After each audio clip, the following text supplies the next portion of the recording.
Yes, sir. Yeah, okay. Yeah, oh, great.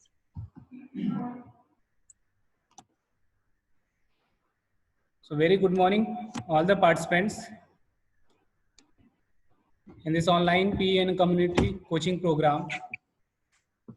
Today we have an eminent speaker, Dr. S. Jayaraman sir. So it is my great privilege and honor to introduce Dr. S. Jayaraman sir. He has completed his master's from Annamalai University and PhD from Sports University, Chennai. He is the qualified NIS coach. He has completed his diploma. He also holds the responsibility of High Performance Manager in the National Center of Excellence in Sports Authority of India, LNCP Trivandrum. He has directed and published the DVD on Throw, which has huge response around the country. He has directed 3 documentaries, out of which he got 2 Best Documentary Awards in International Short Film and Documentary Contest. He also received the Best Paper Award in the International Conference twice. He received the Best Paper Awards in the National Conference too. His masterpiece of research is accepted in IAAF for its publication. He has worked in various universities and who also has an international working experience in Ethiopia for 5 years. He has produced many national and international athletes. One of his training secured second bronze in World Games in para category. His student got 2 gold and 1 bronze in Ethiopia National Games of Sports Festival. He has proved many national athletes in India. He also got many national and international awards. So, sir, you have a very good academic as well as sports qualification. So I would like to welcome Dr. S. Jayaraman sir on the behalf of Ministry of Youth Affairs and Sports, Khelo India, Sports Authority of India, Lakshmibai National College of Education. I welcome you, sir. So the stage is yours, sir. I welcome also Dr. Sujit Panikkar, sir. So the Dr. Jayaraman sir, the stage is yours, sir. Now I can say you are going to take the lock of mind of the participants. So the stage is yours, sir. You are welcome, sir.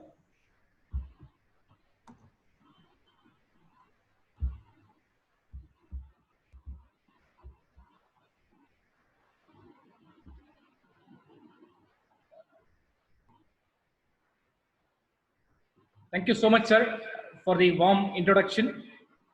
Can you see my screen, sir, right now? Yes, sir. Shall I proceed now?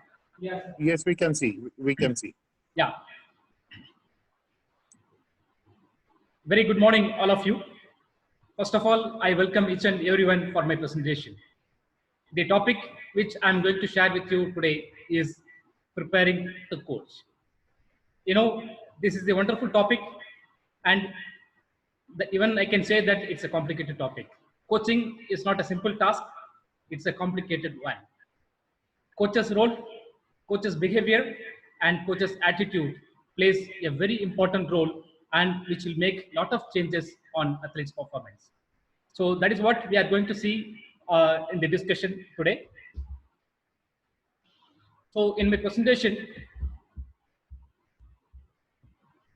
I like to stress more upon the developmental phases in sports and what all the planning takes place in coaching. And I'm going to relate the process goals, performance goals, and outcome goals, and also to make you to understand about the long-term athlete development. And I like to also stress on the different approaches, coaching approaches. And I like to relate the relationship between the coach and player, and also going to stress more about the practice, competition, and season course. So when I talk about the planning, planning is one of the important element in coaching process. Without plan, we cannot do anything. Before execute any sort of activities, planning is the most important one. So as a coach, before we plan, we have to have the detailed information about the athlete or the players. For example, we should know about the athlete's age, his family background, his economic status, his lifestyle, and his food pattern. So everything as a coach, we should have a detailed information about a particular athlete or a player before we go for planning.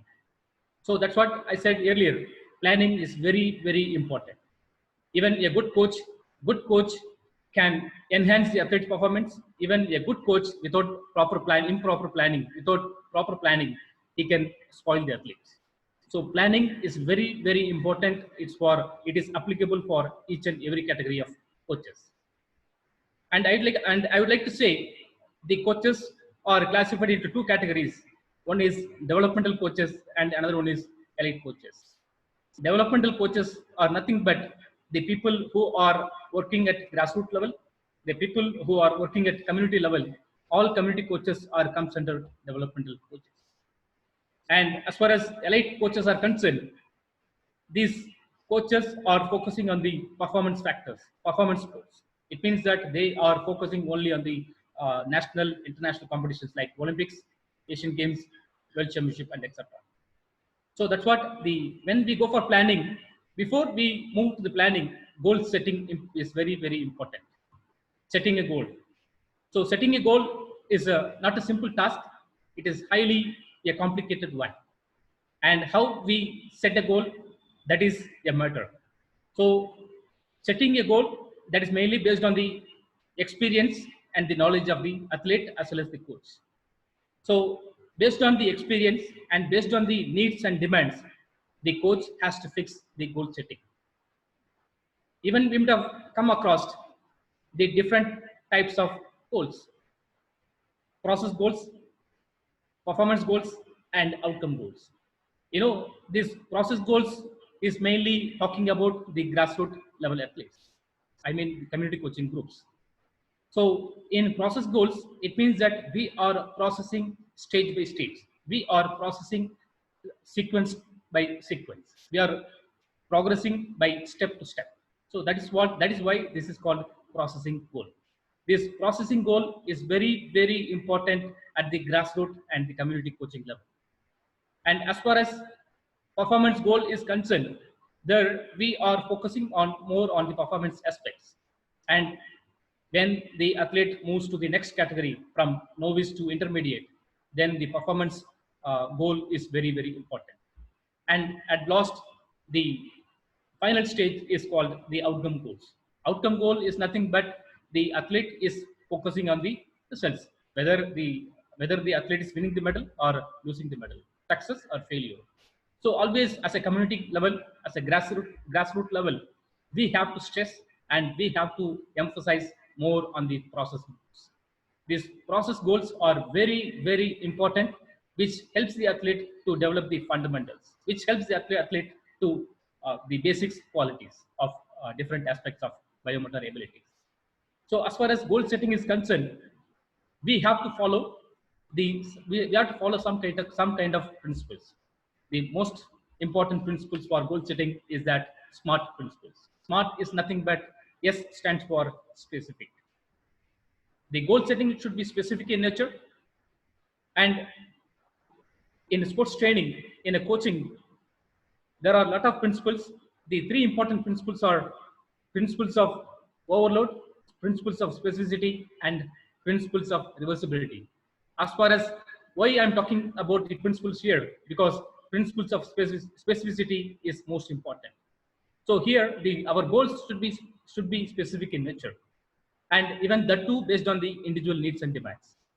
Whatever, even anybody can prepare a goal, anybody can set a goal for an athlete, but the correct coach, the right coach prepare goal setting, right goal setting for the athlete.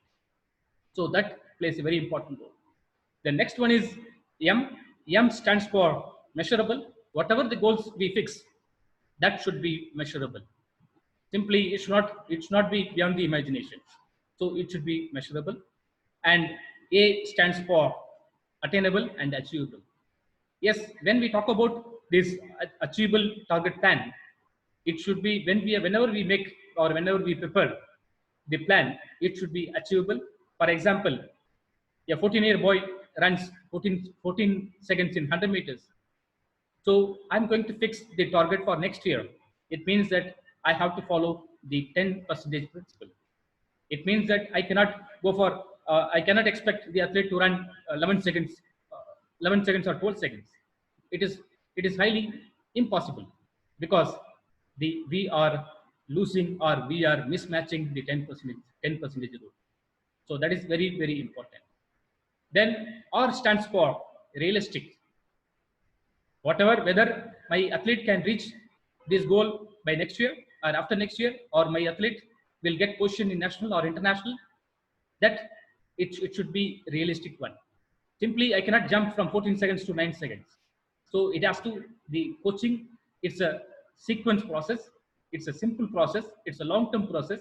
As a coach, we have to follow the step-by-step process. And the last one stands for time-based. Yes, as a coach, we have to fix the timing. For example, one athlete is there with me for 5 years, 5 to 6 years, no development takes place. Then in such cases, I may be failure in preparing a goal. So my plan might be wrong. So we have to have some sort of planning before setting a goal. So let us move to the next slide. It's about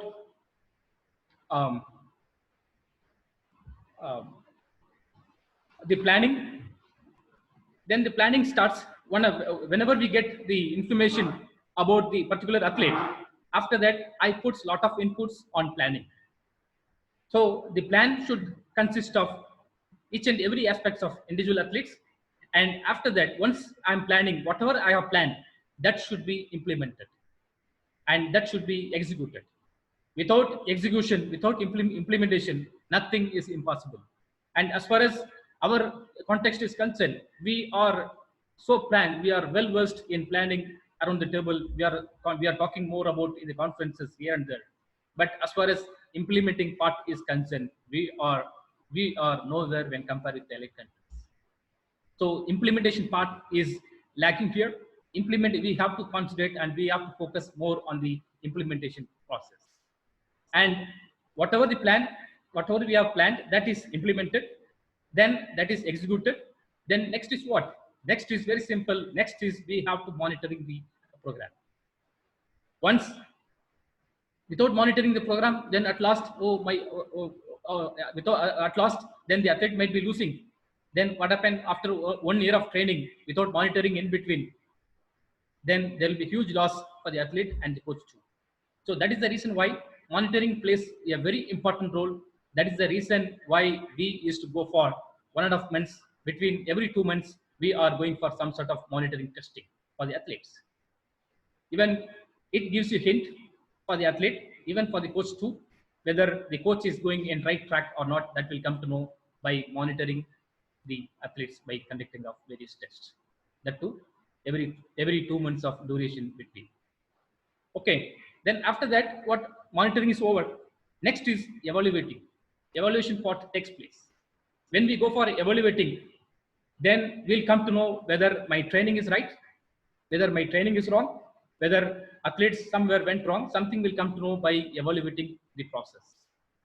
After the evaluation, then I'm going for analyzing the entire plan. Analyzing, yes, my athletes did very well this year and he has achieved national medal. It means that there should be some sort of progression. There should be some sort of improvement on the athlete's performances. Then it means that it clearly shows that the program is well planned and it was executed in sequence, then the program is right. In case the athlete loses due to some reasons or athlete's failure, then it means that somewhere something went wrong in your program. Maybe in your program or maybe in your way of presentations of your training program. So again, the coach has to re-evaluate, re-analyze. Then after that, again, he is going to change the entire plan. So this is like this planning a program for an athlete or for a player. It is not a simple task. It is a highly complicated task. Anybody can give training. Even the layman can give training. The strength aspects will develop. Yeah, just go for weight training. You do this exercise, that exercise. Obviously, strength will develop. But ultimately, what is important based on the developmental age, based on the athlete's ability, the training should focus. So that's what the entire planning is very, very important once you get the detailed information about the particular athlete or a particular player. So now let me move to the next slide. This is the development phases in individual or team sports. As you all know that there are different types of sports: individual sports, team sports, and combat sports. Each sport each sport have its own unique, own characteristics, and own needs and demands. We cannot set a common platform for all sport and games because each sport is entirely different. So based on the entire idea, so we have to have the long-term athlete development plan for preparing an athlete, preparing for a player for a national or international competition. Here you could find there are 7 important stages, but commonly we used to follow 5 stages. For example, we start with the kids athletic stage.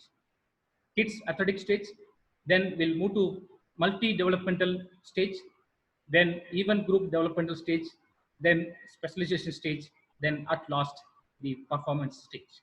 So whatever the game you take, whatever the game may be, so we have to have this kind of long-term athletic development should be well versed and should be focused. So as far as kids athletic stage is concerned, for example, 6 to 10 years. So what are the activities to be done at the kids athletic stage? And that should be focused. And we cannot give tremendous training. We cannot go for high intense activities at this stage because a lot of growth and development takes place. So that we are going to see in the coming slides. Next one is multi-event stage. Multi-event stage is nothing but that we are focusing on the multi-developmental activities. The athletes, the player are not restricted to any sort of activity. I mean, any sort of particular activity. Here he is most familiarized in multi-developmental activities. And next one is event group development. Here, the athletes are categorized based on their events. For example, in multi-developmental activities, all the players, everybody playing together. As far as event group development is concerned, all the footballers, those who have very good football aspects or very good football qualities, they will be categorized in football. Hockey, again, they'll be categorized. And athletics, they'll be categorized based on their qualities. And when you move to the next stage, that is called specialization stage. The athlete will be specialized. The athlete will be focused more on his specialization. And when the age grows, for example, when the athlete grows the adulthood, then we have to focus more on the specialization age. And at last, the athlete will be reaching the performance stage. It means that here the athlete is getting ready to attain position in Olympics or international competitions. Yeah, next slide is about right age for different sport. Even I would like to point out here, instead of right age for different age groups, I could say that it should be right training at right age. Yes, whatever the age group, even we could select the different age groups, even we can implement some sort of training for at the age of 6, 7, 8, 9. It's not a matter. We have to concentrate and we have to focus more on the right training at the right age. And as far as to produce one international sports person is concerned, at least we need to take 10,000 hours. Coach needs 10,000 hours. Approximately, a coach needs maximum 10 years of training. So that is what we have to consider here. And as far as the age is concerned, for gymnastics, the specialization, early specialization takes place at the earliest stage. As far as athletics is concerned, the maximum potential performances is reaching at the age of between the ages of 18 to 24. That is the reason why athletics is known as late specialization category. Even the athletes can perform much better at the age of 30. Even marathoner, 36 years, even 40 years, 45 years, even throws, it can be developed. Even the athletes can reach their maximum potential at the age of 40. But gymnastics, swimming, weightlifting are concerned, it means that we have to start the specialization at the earliest stage. So this is very, very important. Simply, we cannot put or we cannot club all the athletes together in a community coaching or in a grassroots level. No, nothing. Based on their need, based on the demand, and based on the objective of a particular of your training program, we have to categorize the individual based on their objective. So this is what I like to stress more on the right training at right age. And as far as the long-term plan is concerned, so that's what I mentioned earlier. The coaching is not a simple task; it's a long-term athletic development. We have to wait at least for about 10 years in order to get Olympic champion or world champion. So the periodization is consists of, there are plenty of things. There are 7 parameters to be focused more on periodization. One is about the training unit. Training unit is nothing but it's a training session which has some objectives. For example, I'm going to focus more on today's session about weight training. It means my unit is weight. And tomorrow I'm going to talk about, I'm going to stress on strength. Then my training unit will be strength. Then my training unit will be speed. So whatever the training you are going to give, that will be your training unit. And next is about training session. Training session is very, very important. So training session is nothing but morning session and evening session. So there are two sessions in a day, that is morning and evening. So likewise, when we talk about the training session, so there are 12 sessions in a week, and all these 12 sessions cannot be implemented for community coaching and for grassroots athletes. As far as the training sessions are concerned, hardly maximum we can give 4 to 5 sessions per week for the grassroots athletes and the community coaching. And when the athlete grows from novice to intermediate, then we can increase the number of sessions. Then again further you can increase the sessions for intermediate to elite athletes. Then the next one is called microcycle plan. In the total periodization, first is about training unit, training session, then next one is microcycle. What do you mean by microcycle? Everybody is well aware about the microcycle. It's a short-term training cycle which consists of around 6 to 7 days in a week. So whenever I prepare a microcycle plan, so what happened? I have to concentrate. I have to focus more on all the motor components. I have to bring all the components. Even we should not neglect any of the motor components. For example, most important qualities like speed, strength, endurance, balance, coordination.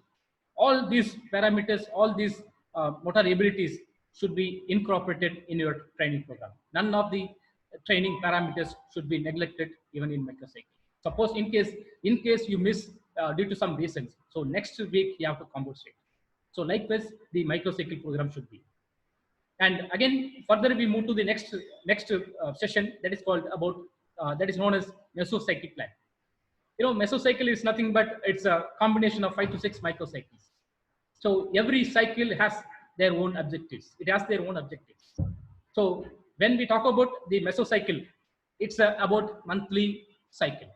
So that's what I mentioned earlier. So we have to go for monitoring of athletes' performances every 2 months. So especially the mesocycle should focus more on the monitoring and athletes' physical fitness and athletes' performance. Next, we'll move to the phases. There are different phases. Phases are nothing but in preparation period, we have 2 phases. That is general preparation phase and specific preparation phase. So these phases comes under in different periods. In preparation, that's what I said. In preparation, we have general preparation phase and specific preparation phase. And as far as competition period is concerned, the phases are pre-competition phase and competition phase. It means only the terms are different, but the objectives are the same.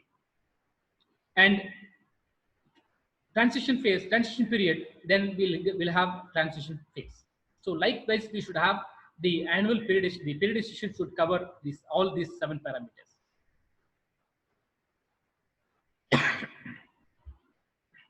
And next one is very, very important. When I talk about the session, how the session should be. The session should focus more on the all aspects: when to do, where to do, how to do, what to do, and to whom this going to impact. My training program is the impact on athletes' performances, on athletic body. So all these factors we have to consider when we focus on the training sessions. So there are a lot of factors to be considered. The first factor is who the groups are. Who the groups? There are 3 different groups: novice, intermediate, and elite. Novice is nothing but it's a beginner. Suppose I have 3 categories of people in my own training program: novice, intermediate, and elite. So I have to categorize. I have to give the training program based on their needs. For novice, it's a separate training. Intermediate, it's a separate training, and obviously for elites, it is entirely different training. So that's what the coach should focus on, who the groups are. Then the next factor is individual needs. Individual needs are, all the individuals are not different. All the individuals are different. They are not the same. So for example, in 100 meters, I have 14 years boy, 2 boys having same performances, 14 seconds and 14 seconds. But their demands are entirely different. Somebody, A athlete may be having good speed and B athlete may not have good speed. He may be having some other quality, for example, speed endurance. So the same training program cannot be applicable for same event, even the same age, even the same performances. So that is what the training program should be focused on, the individual needs and demands. And the other factor is previous experience and ability. Previous experience of the athletes and the previous experience of the coach also very important here. And that's what we used to call this term as a training age. How many years an athlete is trained scientifically? So these training years are very, very important. For example, same 14 years boys, one boy is having only 1 year of training age, and another boy is having 5 years of training age. It means that who is having more potential? 1 year boy, 1 year training age, having the performance of 14 seconds, having more potentials than the 5 years of training age. So the coach has to think critically, and he has to analyze, and he has to focus more on all these aspects. Then the session program should be based on this one. And how many players are there? Maybe in your session, there might be many players. For example, when I trained Ethiopian university team, I have around 35 athletes, 35 track and field athletes. I was the only coach. How to manage, because all the athletes are from different events. They are from different categories. Some are throwers, some are jumpers, and most of the people are middle and long distance events. So how to categorize these people? How to give training? So it's very simple. You can categorize the athletes into various categories based on their specialization, and you can give. Suppose, for example, in a day we have 2 sessions. In one session, we can give for morning. You can give morning. You can focus more on jumping, and evening you can focus more on throwers. And in between, whenever you get time, you can focus for the middle and long distance event. So likewise, a coach should have changed and should have modified the training program based on the players you have and age of the players. That is very important. So whenever we give training, or whenever we go for any coaching or any sort of activities, we have to consider 3 important aspects. One is age, another one is sex, another one is physical capacity of the athlete, fitness capacity of the athlete. A person may be having same performances and same age group. That's what I said earlier. Their demands and needs are entirely different. And we have to categorize the athletes into based on their gender. We have to categorize into different based on their sex. Same age group, but sexes are different, boys and girls. So we cannot imply or we cannot give same sort of training boys and girls. So the next factor is length of session. How much time we are going to do training? That is very, very important. You know, when we go for training aspects, as far as community coaching or grassroots is concerned, for example, 6 to 8 years of age, as a coach, how much time should I focus? We can focus for 60 minutes, and when the age grows 9 to 10, 11 to 12, 13 to 14, then you have to keep on shifting the duration from 60 to 75 minutes, 70 to 90 minutes. Then after that, you can keep on increasing the age. You can keep on increasing the duration of your training program. And next one is about venue. Venue is very, very important. Even I like to share my Ethiopian experience here. The infrastructure, the play field, and the ground are concerned. Venue is not a matter. You know, when I give some sort of training to the athletes, in some places there are no play fields, there are no stadiums, even there are no playgrounds. The athletes are using paddy field as a ground. 3 months, 3 months they are using as a ground, and after 3 months they are using that same ground for cultivation of land. Then after cultivation, again the paddy field become a training ground, playing ground. So then this is what the condition there in Ethiopia. But we could find a lot of laurels. We could find many Olympic champions, many world champions. When there are wherever you go, you'll find the champions are here and there. They are scattered because they have huge potentials of talents. And other factor is concerned facility and equipment. That's what I said. The Ethiopian experiences, facilities are concerned. Even the Ethiopian universities where I worked earlier, only when once I reached there, then we started working on the play field. Then equipments are concerned, nothing. Even I found difficulty of measuring the height. There is no stadiometer, even there is no weighing machine. But we used to hire the weighing machine from the roadside. That is for 50 bir. I mean, for 50 bir in sense, 150 rupees per day. So this is how the trend, the context, the Ethiopian context is developed in the international arena. Then at last we have to have the supporting staff.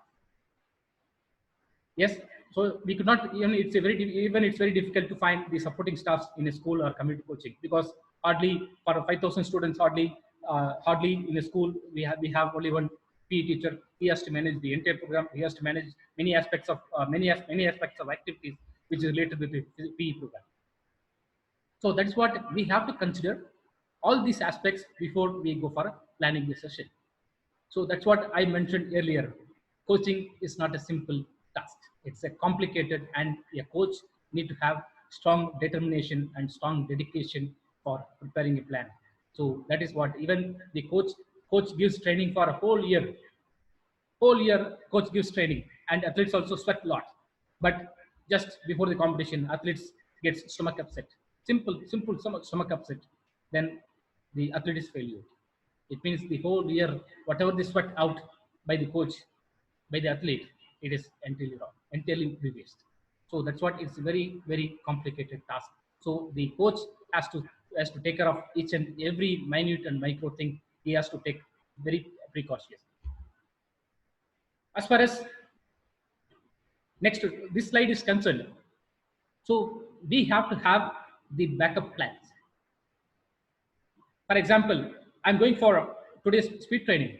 When I go for speed training, by the time the climatic factors are not supporting me. For example, I get there is rain for today's session, but I have planned for speed training.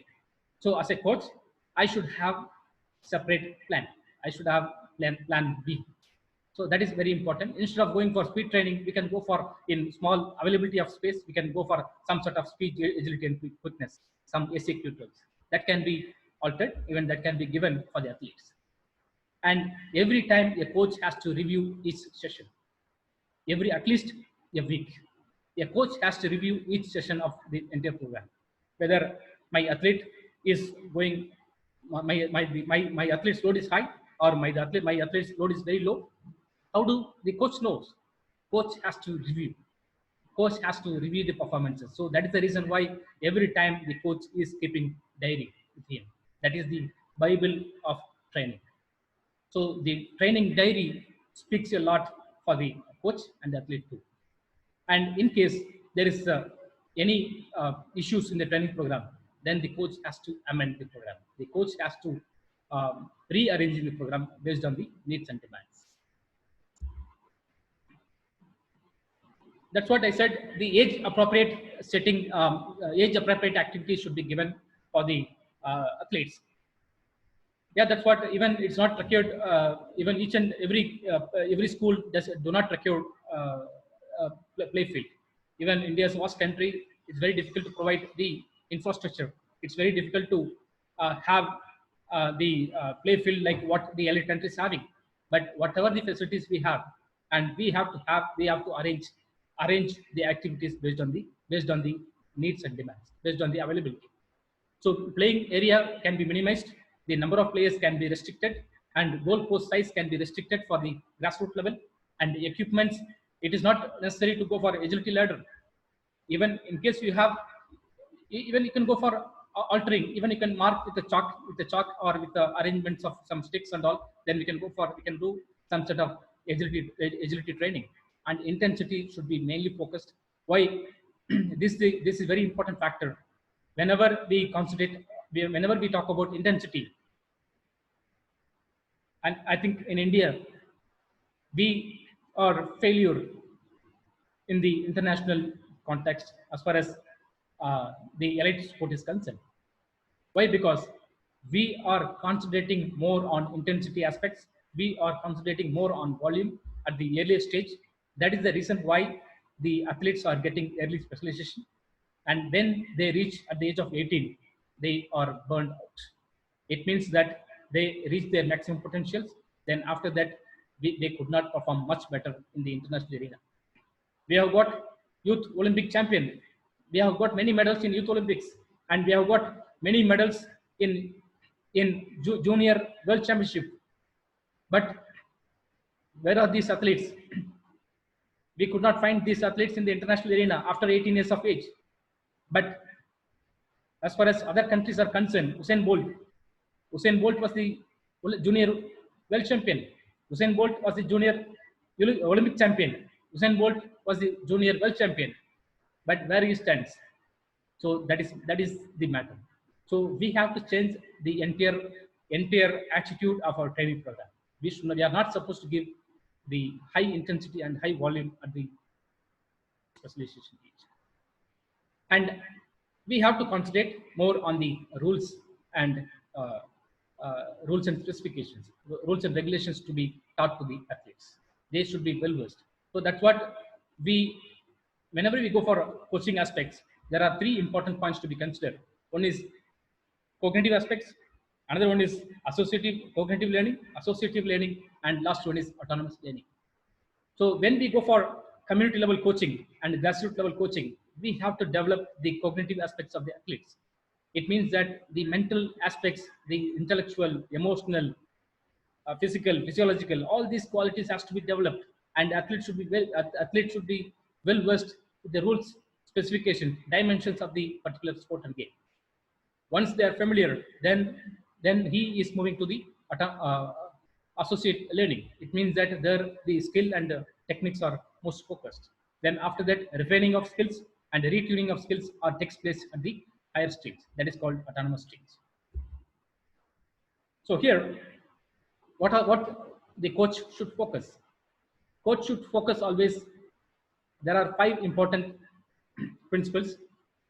That is, coach has to initiate the activities from general to specific, slow to fast, simple to complex, known to unknown, and start with the simple exercise. So we have to go for this kind of principles. So once we focus and once we insist on all these aspects, obviously there is a chance to produce national champion and international champion for our country. And coach should also know that the practice should be simple. He should have varieties of activities, and it should be interesting, and it should be progressive. So there is one principles in training that is called principles of variety.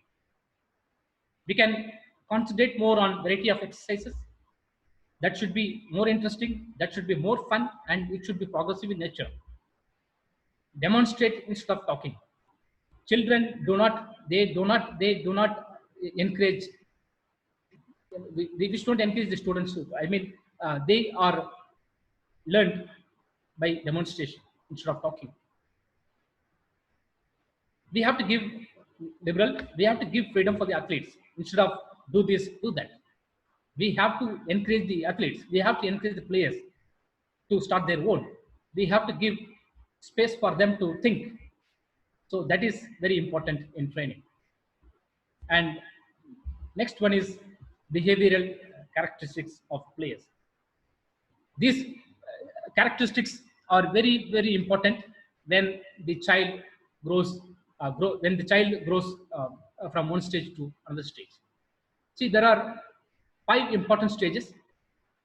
First one is infancy, childhood, adolescence, puberty, adolescence, and adulthood. You know, these 5 stages are very, very important. As far as infancy is concerned, it means the age up to 1 year. There we are not focusing, or we are not focusing on these age groups. When the child grows, childhood, early childhood, there we could find a lot of changes are happening in the child. And as far as puberty is concerned, 10 to 14, there are lot of changes, lot of variations takes place in girls and boys physical and physiological aspects. Here I could find lot of changes are happening from infancy till adulthood. Rapid growth in infancy and early adulthood. You know, the changes are happening, vast changes are happening in infancy period. Once this happened, after that we could find slow and steady growth in middle childhood. Then again there is a rapid growth during puberty. I mean 10 to 14 years of age for boys and girls. Again there is a slow and steady age growth takes place in adolescence until adult height is reached. So these are the variations, these are the physiological and physical changes are happening in the body. So when we deal with the kids, when we deal with a puberty 14-year boy, so we have to keep in mind all these aspects. What kind of training to be given for the kids, what kind of training to be given for adolescents, and what kind of training to be given for adults. So that's what I have given earlier. What are the things you have to consider before you start giving? So planning is very, very important. After that, you have to focus on each and every aspects of activities. And as far as the studies are concerned, 6-year-old boy breath 38 liters of air to get 1 liter of oxygen. 6-year boy needs 38 liters of air to get 1 liter of oxygen. As far as 18-year-old boy is concerned, he needs just 28 liters of air to get 1 liter of oxygen. So that's what here one side is 6-year-old and another side is 18-year-old. It means that the age groups are not the same, the needs are different, the demands are entirely different, and when we focus for the 6-year-old, we are not supposed to strain more on the stamina work. We are not supposed to give intense activities because they needs more air, they needs more oxygen because they consume lot of oxygen. They'll consume lot of air in order to continue the activities. So that is the reason why we are not supposed to give more intense activities, especially at the grassroots athletes. And other thing is that when we deal this kind of age groups, starting from infancy till adulthood, we have to focus more on the childhood and puberty stage. These stages are called as golden ages. For example, 8 to 13 years of age. 8 to 13 years of age, there are many training parameters, motor abilities, but these three important parameters are to be most considered during this age groups. That is, agility, balance, and coordination are to be taught during this period, 8 to 13 years of age. And once the athlete, the boy or girl reaches their puberty, then the strength window will open, the speed window will open. Then there we have to focus more on the strength aspects, and there we have to focus on the speed aspects. It doesn't mean that we are not supposed to give strength training. No, nothing. We can start speed training. We can give some sort of strength training that is mainly based on their own body weight exercise. There are a lot of means to develop strength, but I'm here. We are not supposed to give. We are not supposed to give. We are not focused on the pure speed training or pure strength training, because growth and development takes place on the athletes. So we have to think about growth stages rather than their ages, and think how changes in physical properties, proportions will affect their performances. There are a lot of changes happening in our body, in the boys or girl, in a boy or girl. So we have to, as a coach, we have to identify and we have to focus. For example, 14-year boy, puberty boy, having very good performance, and 14-year non-puberty boy having less performance. It means that the coach should dignify. The coach should understand why this boy is improving a lot, why this boy is not improving. The puberty may be postponed, or puberty may be shifted, or it may take place at later stage. So it means that we have to give the equal responsibilities. We have to give equal status to all the athletes. Once we are categorizing, once we are shifting, once we are focusing more on the top athletes, you're not. If I'm not, I'm least bothered about the poor athletes. It means that the coach is not able to maintain the ethics. So as a coach, we have to have the clear-cut knowledge about all the ages. What are the changes are happening in our body? Then help children to understand the changes takes place in the body. The athlete himself, he has to understand what is going on, what all the changes are happening in our body. So that's what I said earlier. Cognitive teaching, cognitive learning plays a very important role. The athlete has to think more. Self-awareness, self-esteem is very important. So self-esteem is nothing but the athlete, whatever the athletes does, and what all the skill he is performing, whether it is right or wrong. Sometimes coach has to increase his confidence. Whenever a coach fails, whenever coach is failure to increase the confidence of the athlete, it means that there is a chance of dropout of athletes. Sometimes the coach may drop. An athlete may drop from sport, so he may be shifted to different field. So this may happen. And at last, do not use exercise on bone growth regions during periods of maximum growth. So we have to focus more on we should not focus more on the weight bearing activities. It is very simple. Why strength training should not be given at the early stage? Why plyometrics should not be given at the early stage? Why? Because this will affect the growth plate of the athletes. Obviously, this will lead to injury, or this will lead to the athlete may not reach the maximum potentials. So that's what I explained in all these slides. And when we move to the next slide, this is nothing but coaching approaches. Coaching approaches are simply known as coaching styles.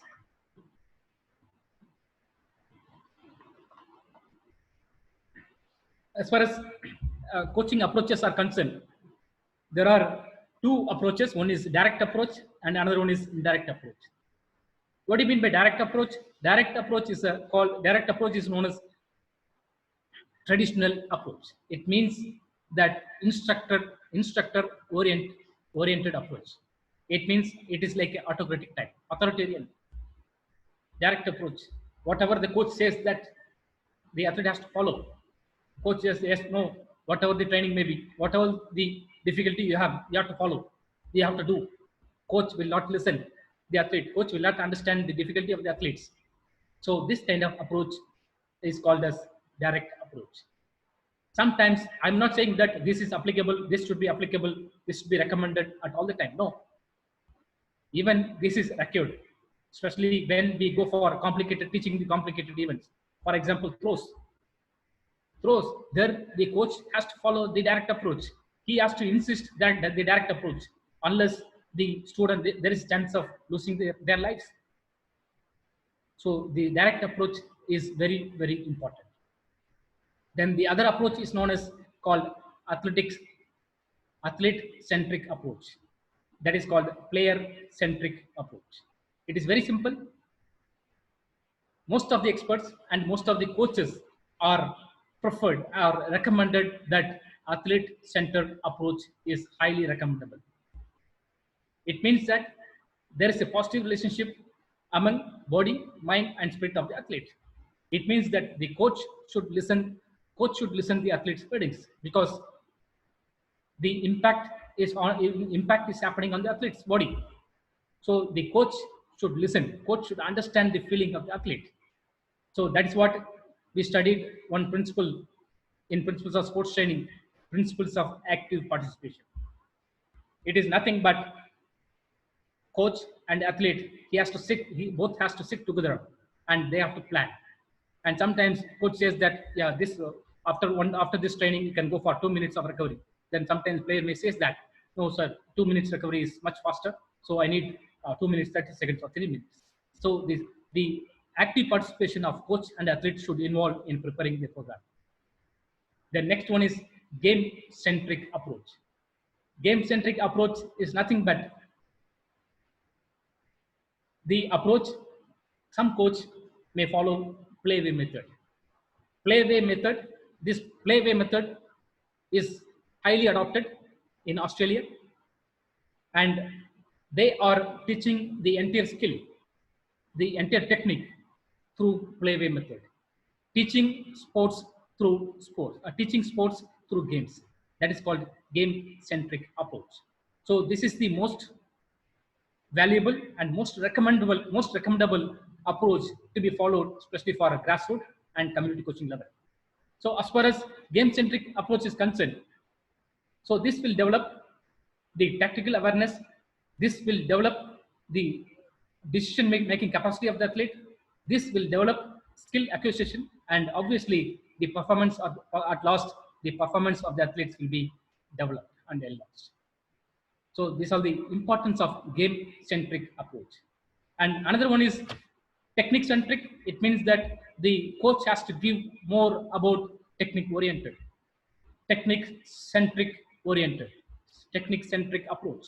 It means that this technique-centric approach should be focused at the intermediate and the elite level. And last one is tactics-centric approach. Even these two quality has to be developed at the later stage, intermediate, and the elite level. Yeah, the next one, the relationship between the coach and player. Coach-athlete relationship is very, very important. This is one of the important of coaching philosophy. So coach-athlete relationship based on 3 models. One is escort model, another one is partnership model, and another one is transferring model. Escort system, partnership system, and transferring system. So the coach-athlete relationship, they should have very good cordial relationship. Sometimes I'm very strict, I'm autocratic. What happened? The athlete is refused to tell many things. They may not come forward to tell whatever they want. Yes, coach should listen. Coach has to listen their verdicts. So athlete-coach relationship is very, very important. So let me talk about the transferring escort system. So escort system is nothing but the coach escort the athletes starting from the athletic career till the end of his career. Escort. He has to be there throughout his life. Wherever he goes, he helps the athlete. Wherever he goes, then that is called escort system. Then the partnership system. Partnership. It is nothing but sometimes I cannot meet the demands of the athletes. For example, I have some sort of limitations. Maybe I'm a novice coach. So my training my trainee needs some sort of some higher training, some higher training activities. So it means that he has to go to some other coach, developmental coach or elite coach. So this partnership system helps a lot to develop the athlete. And the last one is called transferring system. It means that the athlete or the player completely transfer from one place to another place. Yes, for example, I produce one of my students got medal in nationals, then he is shifted to national camp. So it means that my role is zero there, and his training plan is entirely shifted. His plan is entirely changed. His training program is entirely shifted, entirely transferred. So based on the needs, based on the demand of the athlete, the coach-athlete relationship it has been varied. And importance to be focused on the practice in the sports participants. If you don't use it, you'll lose it. So this is what very important, especially in training. So I told it's a long-term process. Once we have break in a training session, so the retraining effect will be there. If you don't lose it, you lose it. Preparing for competition in a positive way. That's what the positive attitude is very, very important. So coaching is a complex process. A strong determination, a strong dedication of the athlete and the coach plays a very important role. A positive attitude gives a positive results. Attitude is very, very important. So when the attitude, coach attitude is different, athlete attitude is different, obviously they cannot attain one goal.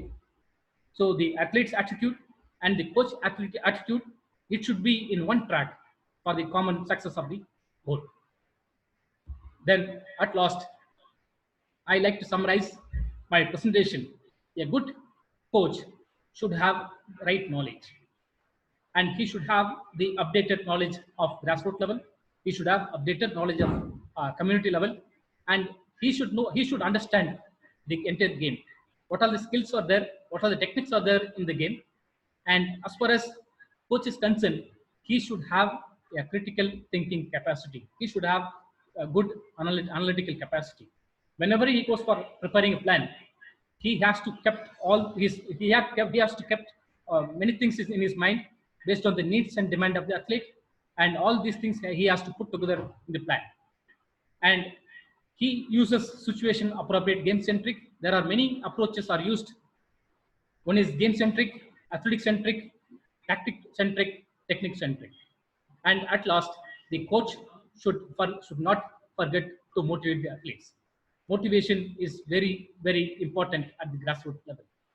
And when we deal the community coaching, motivation is the driving factor for the athletes to come in, to board in. Otherwise, we may lose the athlete. So the main aim of community coaching and the grassroots level is to improve the sporting culture, to increase the mass participation. Once the sporting culture is developed in India, once sports people are participated more in our country, obviously we will be the number one in the international arena in the future. Thank you so much. Thank you. Thanks for listening.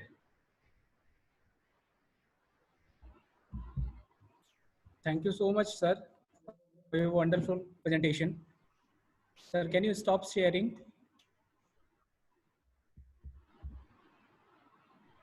Yeah.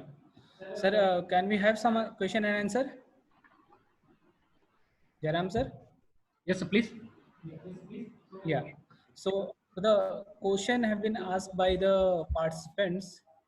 The first question is, how mastering of a skill can be achieved at the age of 7+? Yeah, it's a very important question. Even sorry to say that by mistake, I think whoever is prepared the PPT, I think they have done mistake on this one. And even I too agree this one. Nobody can mastery over the skill at the age of 7. There are some typing error. I really apologize for that one.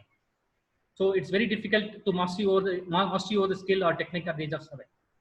So, the, sir, what type of skill we can develop at the age of 7 plus? Pardon, sir? Then what type of skill we can develop at the age of 7 when mastery will not get on 7 plus? Then what type of skill we have to focus on at that age? Can Yeah, you just elaborate? yeah, Either it can be fundamental or sports skill. yeah. I got the point. That's what I mentioned earlier in my presentation. So Yeah. when we start our training session, so we are not supposed to focus on any skill or technique development. We have to focus on the fundamental aspects. We have to develop the base. You know, the base is very, very important. We have to focus on the foundational skills. Foundational skills, that's what I mentioned earlier, ABCs of movement, like agility, balance, and coordination. This can be developed at the age of 7 plus. That's what I said, 8 to 11 and 8 to 13 years. We can concentrate agility, balance, and coordination. And again, we can think of ABCs of athletics at the age of 7 plus. ABCs of athletics is nothing but walking, running, walking, jumping, and throwing. So this can be developed. All these foundational qualities and the fundamental qualities has to be developed at the earlier stages of training. Whether you are at 80 years of age or 18 years of age or 28 years of age, it doesn't matter. Whenever you start activity, even somebody may start activity at the age of 28. There, we have to focus more on the fundamental qualities first.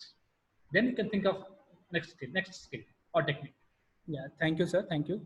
The next question is why we are making girls to practice in early age in comparison to boy. So, what is the reason behind that? Can you explain, sir? Yeah, I mean, your question is that why we are focusing, why do, uh, I mean, sir, can you repeat the question, sir, again? Yeah, why we are focusing, why we are making girls to practice early than boys. So, Yeah, what is the reason behind that? yeah, yes, I got the point. The reason is very simple. You know, the girls used to attain the puberty earlier than the boys. So that is the reason why even the puberty takes place for girls, it is between 10 to 12, and puberty takes place for boys, that is, it takes place between 12 to 14 years. So these 2 years differences, it makes a lot of differences, a lot of changes. So that is the reason why we have to focus more on the girls' side as far as puberty ages are concerned. When the boys and girls they reaches 10 to 14, 10 years, we have to take in most care, especially for the girls. So that is the reason why we are giving little advanced training for the girls at the earlier stage than the boys. Even normally, when the maximum growth takes place, for example, for girls, it is 16 plus or minus 2, and for boys, it says that 18 plus or minus 2. So it means that they can able to attain their maximum ability, 16 plus or minus 2. So in those categories, always 2 years differences will be there. That is the reason why we are focusing more on the girls side than the boys. Let me just add in that, sir. Since girl, they get matured early than boys. I think this is the thing. Yes, sir. Are you agree, sir? Yeah, that is the valid reason, and that's what even the maturity. When we talk about the maturity level of boys and girls, girls are having more maturity than the boys. There is no doubt on that one. And as far as the maturity aspects are concerned, Yeah, that's what we have fixed the age of marriage also. yeah, Yeah. Next question is, sir, what is the suitable age to give plyometric training? yeah, it's a very interesting question and very important question. So that's what I said in my presentation earlier. We are not supposed to give any sort of weight-bearing activities at the age of during the puberty stages. We can give, but the number of session, the number of impact should be less. Once we concentrate more and more, what will happen? That will affect their growth. Obviously, that will leads to some sort of chronic diseases or chronic injuries on their body. So that is the reason why I told that strength training and plyometric training should be avoided. I'm not saying that it should not be given. It should be it should be given less importance during the puberty stage. We can give even jumping exercise, even jumping. That's what I said. ABCs of athletic movement: jumping, running, throwing. This is very simple movement. At the age of 6, the people start jumping. They are going for jumping activities. Whenever they go for school, they go for any activity, they jump here and there. So this kind of exercises or this kind of activities to be encouraged, but to some extent. When we go for exclusively plyometric training, that will it is highly eccentric training. So when we go for highly eccentric training, it means that a boy or a girl may not have sufficient strength on the particular muscle, so that will affect the growth plate. So there is a chance of affecting the ligament or tendon. So that may affect the athlete. Even I like to say one point, that athletes first and winning second. If you give early weight training, early plyometric training, what will happen? The athlete will be early specialized and early injured, then early dropout will take place. We are not supposed to focus on the winning aspects. We have to take care of the athletes first. So that is the reason why I told athletes first, winning second. Once you keep it in mind, obviously you'll not ask this question in future. Thank you, sir. We'll have one more question, very similar to this one. What is the right age to start sports activities for small children? You know, there is no age limit as far as sporting activities concerned. But when we focus on the specific, sports, then there the age group matters. Children like to play, kids like to play, they go for activity, recreation activities. There's no restriction on that one. But when they go for specific event or specific sport, there we have to focus more on the which age has to be focused. For example, gymnastics, people are attained Olympic champion at the age of 13, 14. I cannot say that they should not go for early specialization at the age of 7, 8. They have to, because flexibility cannot be developed after puberty. So flexibility, balance, coordination, this has to be developed before, during, between the ages of 8 to 13 years. So that is the reason why even you can take off, even you can think of the age groups between 18 to 24, where the athlete is doing their maximum performances. So it means that you can take 10 years back. For example, I'm 10 years old. So in order to get Olympic champion or national champion, then I have to train another 10 years. It means 10 plus 10, 10, 20 years of age. So there we have to focus. In 20 years of age, world champion, in Olympic champion, it is highly not possible. So Olympic champion and world champion normally takes between 18 to 24. So we have to start our specialization. We have to start our specific training just 10 years before of the range. So same way for each and every sports, there is a range for each and every sport. So based on that one, we can think over it. Thank you, sir. Thank you so much. You have enlightened and empowered our participants. So we are very extremely thank you to you.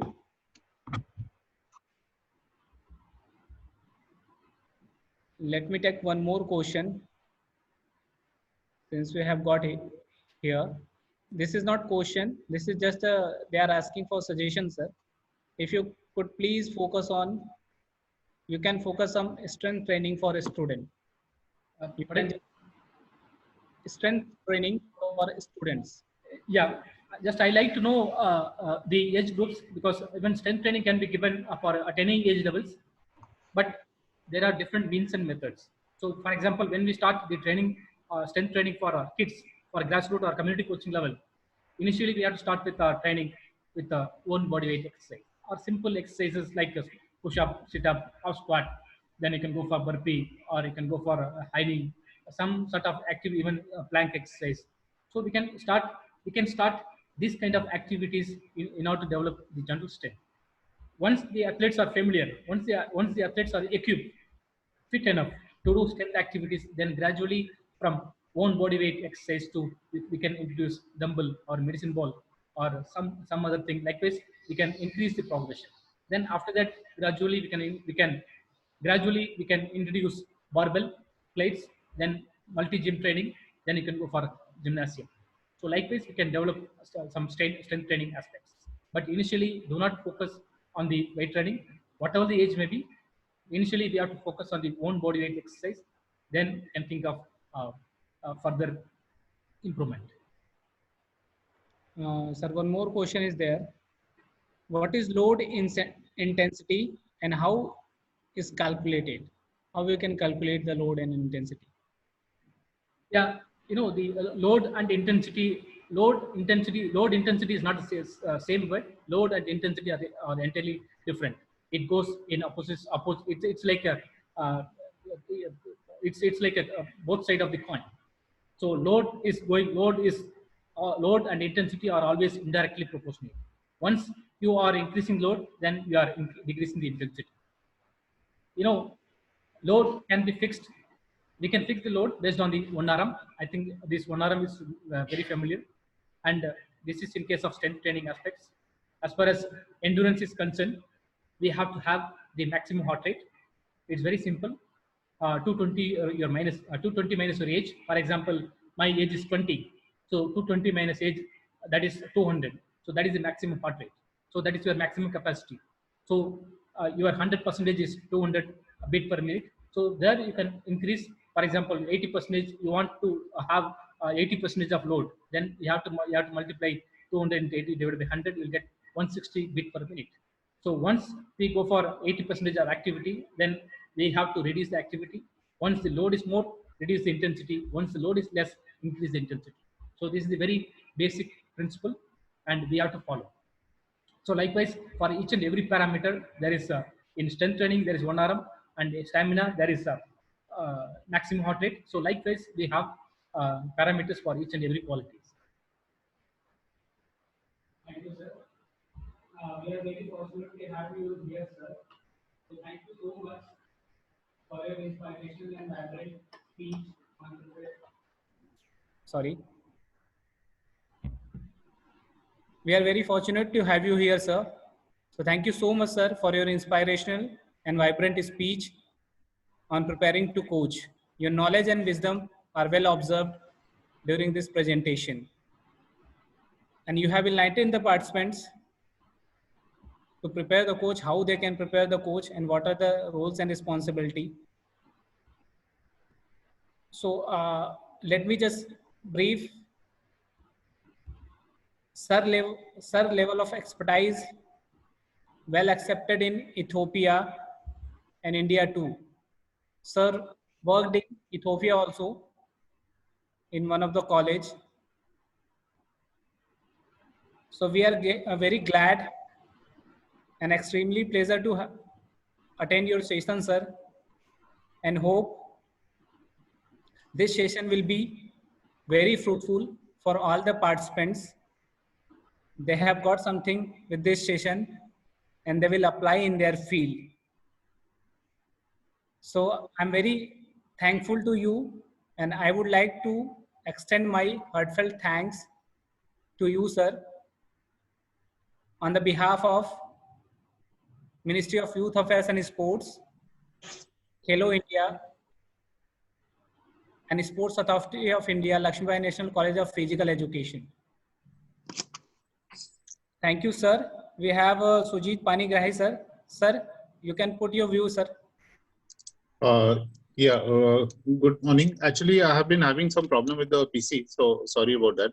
So this has been a very interesting session, I think, and this was a much needed session also for people who are actually getting into sports coaching. Like yesterday, we had a session on roles and responsibility of a community coach. That was yesterday, and today this session was also an important thing because it is all about, when you do coaching, it's all about planning. So this has been a very useful session. People have really liked it. I think there are a lot of comments also out there of people, and they have liked this session, and it is quite useful for all of them. Thank you so much, Dr. Jairam. Yeah, thank you so much, sir. Thank you. Yeah, am I visible now? Yes, sir. Yes, sir. Yeah, sorry. Actually, there's some little problem with the PC, so I'm just trying to do it from the phone. So it has been very useful for them. I think it is quite insightful, and this will help them in terms of their planning also of their sessions and the little framework. Sometimes what happens is that you are doing the job, but you don't know what framework to use and how to think in a little more logical, structured fashion. And all these are basically helping them in terms of thinking in a more logical, structured way, little bit of a structured way. Thank you so much. So once again, I would extend my sincere thanks to Dr.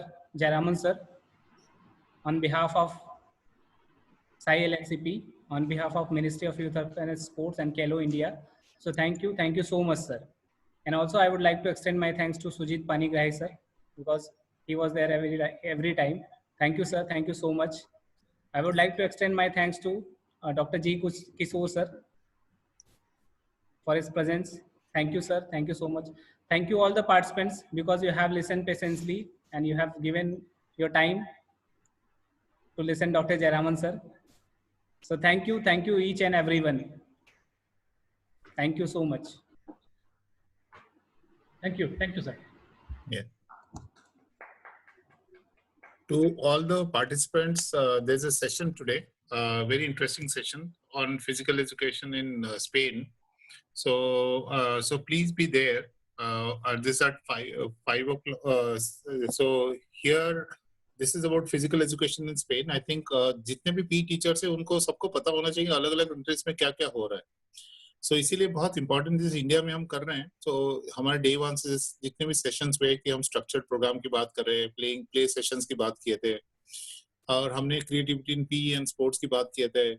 So हमें ये पता होना चाहिए कि बाकी countries में क्या हो रहा है. जैसे किसी ने one of the speakers had talked about south Korea में किस तरीके से करते हैं वो PE टीचर अलग होते हैं, को एथलेटिक्स के स्टाफ अलग होते हैं. तो ये बड़ा इंटरेस्टिंग होना चाहिए. So please come and see this thing. It's at 5 o'clock. Log in by about 4:30, 4:40. So Dr. Maria from Alcalá University in Spain. So please be there. Thank you. Thank you, sir. Thank you so much.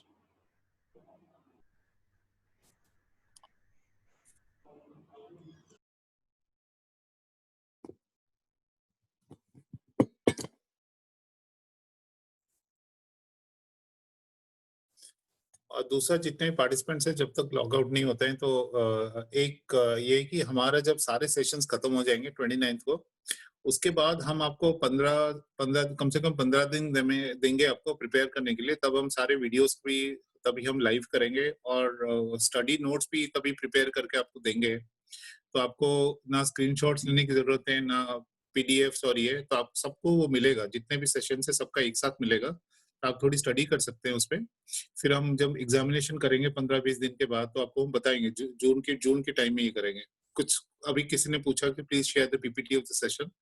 It is not needed. The PPTs are not needed. So we are going to give you the videos of every session. We are also going to give you study notes. आपको बाकायदा study notes देंगे तो हर session का जो आपको सीखना चाहिए वो सब चीजें आपके पास होगा. जब आप सर्टिफिकेट का किसी ने क्वेश्चन पूछा, जब हम एग्जामिनेशन करेंगे आपकी पार्टिसिपेशन और एग्जामिनेशन के बेसिस में आपको सर्टिफिकेट मिलेगा. Thank you so much. Thank you. तो हिंदी में फिर से बता देता हूँ कि 15 से 20 दिन आप सबको दिया जाएगा. जब 29 के बाद तब आपको स्टडी नोट्स भी देंगे और साथ में हम आपको ये सारे वीडियोस की लिंक्स भी देंगे. अभी हमने अपलोड नहीं किए, तब वो अपलोड करेंगे. तो 15-20 दिन आपको देंगे प्रिपेयर करने के लिए. उसके बाद उसके आपकी पार्टिसिपेशन और एग्जामिनेशन के बेसिस में आपको सर्टिफिकेट दिया जाएगा. ठीक है. Thank you so much. Thanks everyone.